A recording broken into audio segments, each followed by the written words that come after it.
நேயர்களுக்கு வணக்கம். சூரரை போற்று படத்துல எமோஷனலான ஒரு டைலாக் ஒன்று இருக்கு. ஊர்வஷி மேம் வந்து ஃபோன் பண்ணி சூர்யா சார்கிட்ட பேசுவாரு. நீ ஜெயிக்கிறதும் தோக்குறது உன் கையில தாண்டா இருக்கு, ஜெயிச்சிடல சாமி, ஜெயிச்சிடுறா, உன்னை நம்பி தாண்டா இருக்கும் அப்படின்னு. ரிஷப் பந்தோட ஃபேன்ஸ் வந்து எல்லாம் அந்த ஒரு ஒரு ஒரு மைண்ட் செட்ல தான் இருக்காங்க அப்படின்னு தோணுது. இன்னைக்கு நான் எல்எஸ்ஜி vs எம்ஐ அந்த மேட்சை பத்தி தான் இன்னைக்கு பேச போறோம். நம்ம கூட former state cricketer doctor V Giri sir இருக்காரு. அவர்கிட்ட பேசலாம். சார் வணக்கம். வணக்கம். ஆஸ் யூஷுவல் இன்ட்ரோடக்ஷன் பிரமாதமாக இருந்தது உங்களுது. அந்த டயலாக்லாம் நான் என்ன சொல்கிறேன்னா, இன்ட்ரோடக்ஷனில் ஜஹீர் கான் ஒருத்தர் இருக்கார். அவர் வந்து எல்எஸ்ஜிக்கு மென்டார் கோச் எல்லாமே அவர் தான். அஃப்கோர்ஸ் அவருக்கு மேலே ஒருத்தர் இருக்கார், ஹெட் கோச் இருக்கார். ஆனால் வந்து இவர் தான் ஃபுல்லாக ரன் பண்ணுறாரு. இந்த ஆஷிஷ் நேரா எப்படி அங்கே இதுலேயோ அந்த மாதிரி. ஓகே. இதில் என்னென்னா, அவர் என்ன பண்ணியிருக்காரு, லக்னோவில் வந்து ஏற்கனவே கொடுத்த விக்கெட் ஏதோ கேட்டிருக்காரு. அந்த விக்கெட்டை கொடுக்கல அந்த கியூரேட்டர். ஓப்பனா என்ன சொல்லியிருக்காரு, இவர் பஞ்சாப் கியூரேட்டர்ன்ட்டார். பஞ்சாபுக்கு எது வேலை பார்க்குறாரு?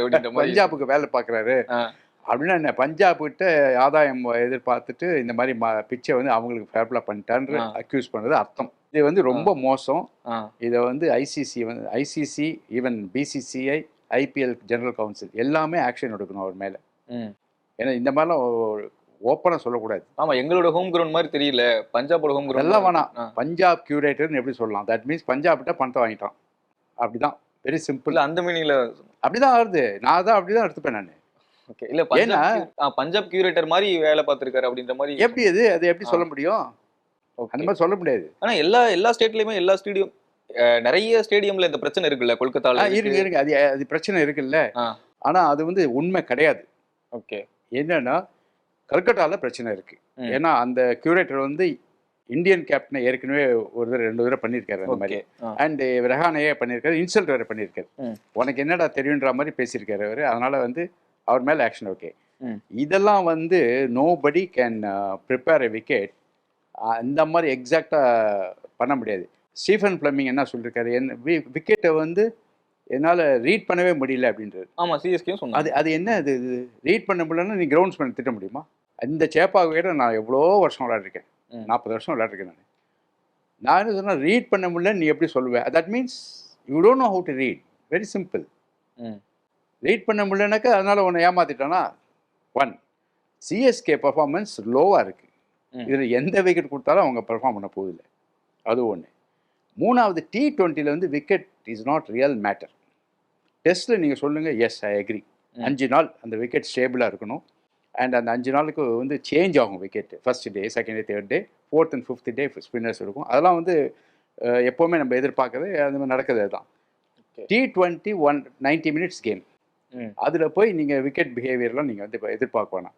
ரெண்டாவது, நீங்கள் அதிரடி ஆட்டம் ஆடின்னு இருக்கீங்க. நீங்கள் என்ன ரெஸ்பெக்ட் கொடுத்தா விளையாடுறீங்க பாலுக்கு, போட்டவுடனே ரிவர்ஸ் ஸ்வீப் அடிக்கிறாங்க. அது எப்படி விக்கெட் என்ன இருந்தால் உங்களுக்கு என்ன? கண்ணை மூண்டு அடிக்கிறதுக்கு சமம் அது. அதனால் இது மொத்தத்தில் வந்து எல்லாமே தப்பு. விக்கெட்டை ப்ளேம் பண்ணுறது தப்பு. அண்டு சில அசோசியேஷன்ஸ்லாம் வந்து விக்கெட் அவங்க கண்ட்ரோலில் தான் இருக்குது. அவங்க கிரவுண்ட்ஸ்மேன்னு போட தெரியல இவங்களுக்கு ஏற்ற மாதிரி விக்கெட்டை. ஓகே, அப்படி சொல்லணும். இப்போ CSK for example, CSK in control of both, I mean association, CSK ரெண்டுமே ஒரே மேனேஜ்மெண்ட் தான் தெரியும், நல்லாயிருக்கும். அதனால் சிஎஸ்கேக்கு என்ன கிரவுண்டு வேணும், பிட்ச் வேணுமோ அதே உடனே வந்து டிஎன்சிஏ போட்டுருவாங்க. அதில் ஒன்றும் சந்தேகமே இல்லை. அப்படி தான் நடந்துகிட்ருக்கு இத்தனை வருஷம்.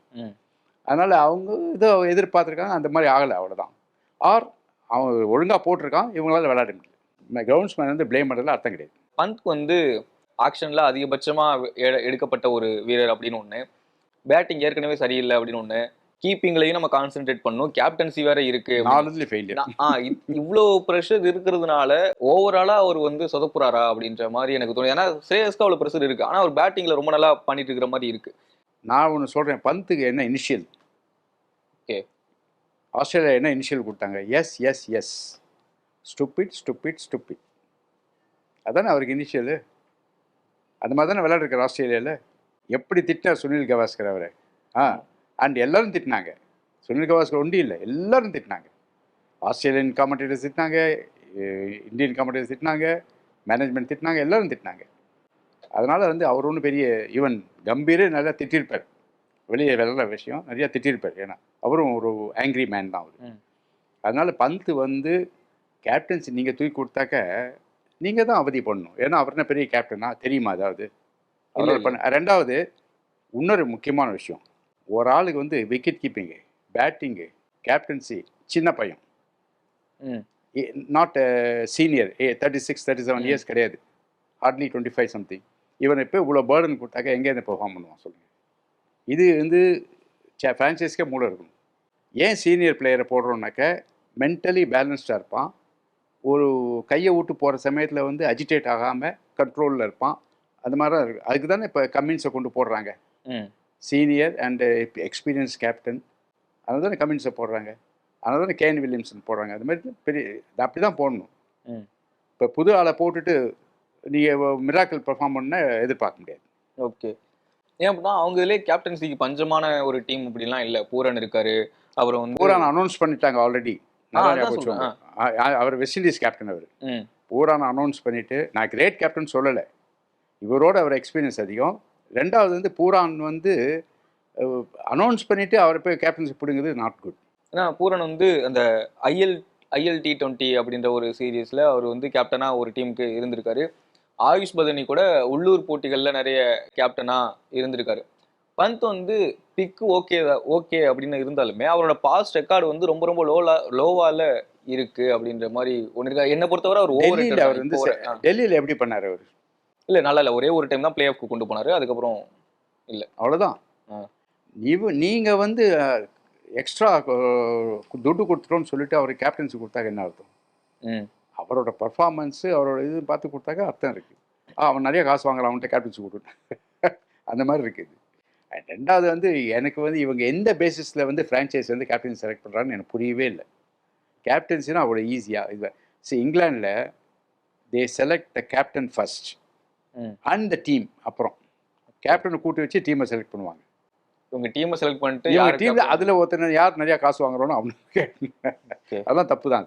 LSG பவுலிங் பற்றி பேசும்போது அவங்க வந்து அந்த பவுலர்ஸ் வந்து கொஞ்சம் திரும்ப வர்றாங்க, நாளைக்கு வந்து ஆகாஷ் தீப் வேற ஜாயின் பண்ண போறாரு அப்படின்லாம் சொல்லிட்டு இருக்காங்க. ஏற்கனவே வந்து ஆவேஷ் கான் ஜாயின் பண்ணாரு, சர்துல் தாக்கூர் ரொம்ப நல்லா போட்டுட்டு இருக்காரு, ஸ்பின்னர்ஸ் ஓரளவு ஓகே அப்படின்னு. ஆனால் வந்து இவங்க 3 மேட்ச்ல வந்து ஸ்பின்னர்ஸுக்கு 9 ஓவர் கொடுத்துருக்காங்க. அதுல வந்து 3 விக்கெட் மட்டும் தான் எடுத்திருக்காங்க, 88 ரன் கொடுத்துருக்காங்க. LSGல வந்து ஸ்பின்னர் வந்து பஞ்சமா இருக்காங்களா அப்படின்னு ஒரு கொஸ்டின் இருக்கு. ஏன்னா ரவி பிஷ்ணா இருக்காரு. எனக்கு ரொம்ப கரெக்டாக சொன்னீங்க, ஐ அக்ரி வித் யூ. எனக்கு வந்து LSG ஸ்பின்னர் மேலே எனக்கு நம்பிக்கையே கிடையாது. பிஷ்னாய் வந்து நான் எப்போவுமே சொல்லிட்டுருக்கேன், அவர் வந்து அவருக்கு வெரைட்டி கிடையாது அண்ட் ப்ரெடிக்டபிள் ஸ்பின்னர். பேட்ஸ்மேன் வந்து அவரை ஆஃப் ஸ்பின்னர் மாதிரி விளையாடுவாங்க. அது பேட்ஸ்மேன் வந்து தெரியாமல் விக்கெட் கொடுத்தாக்க அது வேறு விஷயம் தெரிஞ்ச பேட்ஸ்மேனு அவர் ஆஃப் ஸ்பின்னர் மாதிரி விளையாடி 6 அடிப்பாங்க. அதனால் is not a great bowler like Varun Chakravarthy or even ஹஸ்ரங்கா, அந்த மாதிரி லெக் ஸ்பின்னர் கிடையாது. ஸோ அதனால் அவரை நம்பி அவரை பேக் போனாக வச்சுட்டு நீங்கள் பண்ண முடியாது. அன்ஃபார்ச்சுனேட்லி வேறு ஸ்பின்னர் இல்லை அங்கே. நிக்வேஷ் ரதி இருக்காரு, அவர் வந்து மிஸ்ட்ரி எனக்கு பொறுத்த வரைக்கும். Is not a straightforward spinner. அவர் ஏதோ ஒரு பால் வந்து இப்படி மிஸ்ட்ரியில் போடுறாரு, ஒரு பால் லெக் கட்டர் போடுறாரு, மாற்றி மாற்றி போட்டுருக்காரு. ஒரு மாதிரி ஒரு மிராக்கிள் பவுலர், மிஸ்ட்ரி பவுலர், ஆனால் நாட் வெரி எஃபெக்டிவ். ஓரளவு போடுறாரு, அவ்வளோதான். எனக்கு என்ன தோணுதுன்னா, ரதிக்கு பதிலாக வந்து ஷபாஸ் அகமது கொண்டு வரலாமோ அப்படின்ற மாதிரி தோணுது. ஏன்னா ஷபாஸ் அகமது ஆல்ரவுண்டர், அவர் பேட்டிங்லையும் ஓரளவு கான்சன்ட்ரேட் பண்ணுவார். நான் என்னோட லெவலில் அவர் தான் போட்டேன் முதல்ல. அதுக்கப்புறம் இந்த ரத்தியெல்லாம் எனக்கு தெரியாது. இப்போ ரத்தி வந்துட்டாரு. பட் ரத்தி வந்து சபாஷ் வந்து அந்த அளவுக்கு left arm spinner, great spinner கிடையாது. ஒரு ஜடேஜா மாதிரியோ ஆக்சார் மாதிரியோ கிடையாது, கொஞ்சம் மீடியாக்கர் பவுலர் தான். அதனால இவங்க என்ன பண்ணாங்க, ஒரு மிஸ்ட்ரி பவுலரை ட்ரை பண்ணலாம்னு சொல்லிட்டு ரத்தியை ட்ரை பண்ணாங்க. 11 பேட்டிங்ல வந்து பேட்டிங்கே உங்களுக்கு சரியில்லை. நீங்க வந்து மொத்தமாவே வந்து நிக்கோலஸ் பூரானையும் மிச்சல் மார்ஷ் தான் நம்பியிருக்கீங்க. அன்னி கூட பேசணும் நம்ம LSG பேட்டிங் பற்றி. 7 பேர் சாலிட் பேட்ஸ்மேன் இருக்காங்க, இடமே இல்லை பேட்ஸ்மேனுக்கு அப்படின்னு சொன்னோம். அதை ஏற்ற மாதிரி லிஸ்ட்டு படிச்சு காமிச்சேன், இப்போ கூட படிச்சு காமிக்கிறேன் நான். ஏன்னா மனப்பாடம் ஆயிடுச்சு எனக்கு. Mitch Marsh, Markram, Pooran. மார்க்ரமே கேப்டன் தான், அவனுக்கே கொடுக்கலாம். Correct. Pooran, Pant, Badoni, David Miller, வேற என்ன சார் வேணும் உங்களுக்கு? அதுக்கு மேலே என்ன வேணும்? In fact they are better than other teams நான் சொன்னேன். பிகாஸ் ஆஃப் எக்ஸ்ட்ரா பேட்ஸ்மேன் நல்லா இருக்காங்க. ஆமா அப்படின்னு சொன்னேன். ஏன்னா எக்ஸ்ட்ரா பேட்ஸ்மேன் இருக்காங்க. இதுக்கு மேலே வந்து சபாஷ் வேணும் இல்லை, பியோர் ஸ்பின்னர் எடுக்கணும். பியோர் ஸ்பின்னர் இல்லை, அது இதில் கோட்டை விட்டாங்க ஆப்ஷனில். அதனால அண்ட் அவங்களோட பேட் லக் வந்து ஃபாஸ்ட் பவுலர்ஸ் எல்லாம் இன்ஜர்ட் ஆகிட்டாங்க. அதுதான் அது வந்து ரியல் பேட் லக். ஏன்னா மோசின் கான் ஒருத்தர் இருந்தால் போதும், அவன் வந்து 2 பவுலருக்கு ஈக்குவல் ஆகும். அன்ஃபார்ச்சுனேட்லி அவன் வந்து இன்ஜுரி ஆகிட்டான். ம். And continuous injury. இனிமேல் அவன் ரீடைன்டு பிளேயர், ஞாபகம் வச்சுக்கோங்க. இஸ் நாட் ஆப்ஷன் எடுத்தது இல்லை, ரீடைன்டு பிளேயர் அவன். அதனால் வந்து பேட் லக் அது ரொம்ப. அதே மாதிரி ஆகாஷ் தீப் இப்போ வந்திருக்கான். ஆவேஷ் கான் வந்து ஃபிட் ஆச்சுனான்னு வச்சுக்கோங்களேன், ஆப்போனண்ட்டுக்கு தான் அட்வான்டேஜ். இவன் டீம் அவன் ஒழுங்காக போட போதில்லை. அவன் நல்லா பார்த்துக்கணும். நிறையா இந்தியன் டீம்லாம் விளாட்றான் வழியே very very ordinary bowler. I don't expect Avesh Khan to perform well. எனக்கு என்ன தோணுதுன்னா 3 மேட்ச்னா கிட்டத்தட்ட 60 ஓவர். நீங்க 60 ஓவரில் 9 ஓவர் தான் வந்து ஸ்பின்னருக்கு கொடுத்துருக்கீங்க. ஆமாம். அந்த ஸ்பின்னர் 9 ஓவர்லேயே 88 ரன் அடிச்சிருக்காங்க. அப்போ நீங்க வந்து ஸ்பின்னரை சேஞ்ச் பண்ணணும் அப்படின்ற ஒரு அந்த அந்த நிலையில தான் இருக்கீங்க. நீங்க ரொம்ப கரெக்டு. உங்கள் ஸ்டாட்டிஸ்டிக்ஸ் கரெக்டு. 9 ஓவரில் 80 ரன்ங்கிறது ஆனால் பயங்கரம். ஸோ ஸ்பின்னர் விக்கெட்ஸும் வந்து 3 ஆனால் விக்கெட். ஸ்பின்னரை தூக்கத்தை அவங்க ரெடி சார். ஆனால் ஸ்பின்னர் இல்லை வேற. ஓகே, வேற ஸ்பின்னர் இல்லை. சபாஸ் அகமது கொண்டு வந்தாங்க அப்படின்னா கொண்டு வர வேண்டியதான். இப்போ வேற வழி கிடையாது. ஆல்ரவுண்டர் பேட்டிங்லையும் அவங்க 2 பேர் தான் அடிக்கிறாங்க. சபாஸ் அகமது ஓரளவு ஆடுறாரு. இல்லை சார், இப்போ என்னன்னா 8 ஓவர் போடுறதுக்கு 2 ஸ்பின்னர் வேணும். ஓகே, அந்த 8 ஓவர் போடுறதுக்கு ஸ்பின்னர் இருக்கா? அது 8 இல்லைனா கூட அட்லீஸ்ட் 4 ஓவர்ஸ் போடுறதுக்கு குட் ஸ்பின்னர் இருக்கானா? இல்லை. ஓகே, 4 ஓவர்ஸ் கூட அவங்களால வந்து கண்ட்ரோல்டு ஸ்பின்னர் கிடையாது. அதான் it's a bad selection. Okay. Shahbaz வந்தால் கூட சபாஷ் வந்து 8 ஓவர் போட முடியுமா? சபாஷும் பிஷ்னாய்ஸ் வந்து 8 ஓவர் போட முடியாது. ஓகே, போடுவாங்க, 100 ரன் போடும். நான் மும்பை இந்தியன்ஸ் பேட்டிங் வந்து மொத்தமா ரோஹித் சர்மா வச்சு மட்டும்தான் எனக்கு பேசணும் அப்படின்ற மாதிரி தோணுது. ஏன்னா வந்து டீம்லயே ரொம்ப சீனியர் பிளேயர், வந்து அவ்வளோ கப் அடிச்சு கொடுத்துருக்கீங்க, நேஷனல் டீமுக்கு கேப்டன் வேற. எனக்கு என்ன தோணுதுன்னா 3 மேட்ச் சரியில்லை. மொதல் 2 மேட்ச்லயே சரியில்லைன்னு தெரிஞ்சிருச்சு. இப்போ 3வது மேட்ச்ல அவர் என்ன பண்ணிருக்கணும் அப்படின்னா, சரி ஓகே நம்ம நிக்கலாம், ஒரு 10 ஓவருக்கு நின்று ஆடலாம், பால் சாப்பிட்டாலும் பரவாயில்ல, நின்று ஆடி பார்க்கலாம் அப்படின்ற மாதிரி. லாஸ்ட் மேட்ச் நின்று இருக்கலாம், நின்று ஆடிக்கலாம்னா டோட்டலும் ரொம்ப கம்மியா இருந்த மாதிரி தான் இருந்தது. நின்று ஆடி இருந்தா வந்து ஓரளவு இம்பாக்ட் இருந்திருக்கும்ல. நீங்க ஏன் வந்து எடுத்த உடனே அடிக்கிறதுக்கே போறீங்க அப்படின்ற மாதிரி ஒரு கொஸ்டின் வருது. இதுதான் நான் முதலேருந்து சொல்லியிருக்கேன், எனக்கே புரியல அவர் ஏன் இப்படி விளையாடுறான்னு சொல்லிட்டு. ஓகே, அண்ட் அவர் திருப்பி அவர் திருந்தாமல் அதே விளையாடினாக்கா என்ன அர்த்தம்? கேப்டன்சிலேருந்து இப்போ அவரை தூக்கினது வந்து கரெக்டுன்ற மாதிரி ஆயிடுச்சு. மும்பை இந்தியன்ஸ் வந்து அவரை கேப்டன்சிலேருந்து தூக்கிட்டு they brought in Hardik Pandya from GT. அது வந்து கரெக்டுன்னு தோணுது இப்போ. ஏன்னா இவர் இந்த மாதிரி பார்ப்போம், ஆர் கேப்டன்சி தூக்குறதுனால இந்த மாதிரி விளையாடுறா. ஓகே, அதுவும் பார்க்க வேண்டியிருக்கு. ரீல்ஸில் வர மாதிரிலாம் வாய்ப்பு இருக்குமோ? நான் வேமா போயிடுறேன், சூர்யா நீ வேமா வந்துரு, அது எதுவும் நடக்க போகுது போல இருக்கு. ஓகே, கோவான்னு ஏதோ பேசிட்டு இருக்காங்க, அதெல்லாம் நடக்குது. ஏன்னா லாஸ்ட் மேட்ச் வந்து மொத்தமே கேட்க ரொம்ப கம்மியான ஒரு லோடு தான் ஃபிக்ஸ் பண்ணாங்க, 116 அப்படின்னு. இவங்க வந்து அதை டார்கெட் பண்ணி ரோஹித் வந்து நின்று ஆடி இருந்தா கூட அவரே மேட்ச் முடிச்சு கொடுத்துட்டு போயிருக்கலாம். இல்லை கரெக்டு. ஆனால் அவருக்கு டிஃபென்ஸ் விளையாட வரல, இப்படி சொல்லிடலாம். அவர் இஷ்டம் இருக்கோ இல்லையோ டிஃபென்ஸ் ஆட வரல. ஏன்னா அவருக்கு வந்து ரெண்டாவது வந்து என்னோட ஆங்கிள், நான் வந்து பிகாஸ் டெக்னிக் நிறையா பார்க்குற ஆள். அவர் டெக்னிக் வந்து ரொம்ப மோசமாக ஆயிடுது, முன்ன மாதிரி இல்லை. ரொம்ப லேசியாக மூவ் பண்ணுறாரு, காலை நகர்த்துறதே கிடையாது. அப்படியே நின்னத்துலேருந்தே அப்படியே இப்படி இந்த யானை வந்து ஒரே இடத்துல நின்று இப்படி தும்பிக்கை மட்டும் ஆட்டின்னு இருக்கும், அந்த மாதிரி ஆட்டின்னு இருக்காரு. இது கிரிக்கெட்னா கவாஸ்கர்லாம் பார்த்தீங்கன்னாக்க எப்படி பாலோடு அந்த லைனுக்கு போவார் தெரியுமா? அழகாக கால் போகிறதே தெரியாது, அந்த பிரேக் டான்ஸ் மாதிரி போவார், அவ்வளோ அழகாக போவார். அதெல்லாம் இம்பார்ட்டன்ட். ஏன்னா பிகாஸ் ஹெட் இஸ் ஸ்டில்லாக இருக்கணும், கால் நகரணும், you go to the line of the ball and hit the ball. That is the theory. Bowling வந்து ஃபர்ஸ்ட் ஆரம்பத்தில் வீக்காக இருந்த மாதிரி இருந்தது. இப்போ வந்து புதுசாக 2-3 பிளேயரை கொண்டு வந்தாங்க.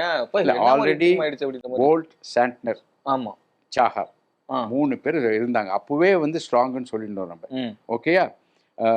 இப்போ ஆதிக் வேறு இருக்காரு. அப்புறம் வந்து இப்போ வந்து புதுசாக இந்த விக்னேஷ் வந்திருக்காரு, அஸ்வினி குமார் 2 பேர் வந்திருக்காரு. ஸோ சட்டன்லி அவங்க போலிங் ஸ்ட்ராங்கு. அதை வந்து அஸ்வினி குமாரும் விக்னேஷும் நிறையா யூஸ் பண்ணணும். ஹர்திக் பாண்டியா அவர் பால் எடுத்து 4 ஓவர் போடுறாரு. ஓகே, அது வந்து நாட் நெசசரி. இல்லை எக்ஸ்பீரியன்ஸ்னு ஒன்று இருக்குல்ல, நீங்கள் எக்ஸ்பீரியன்ஸ் இருக்கு, இவங்க பெட்டர் போலர் இல்லை.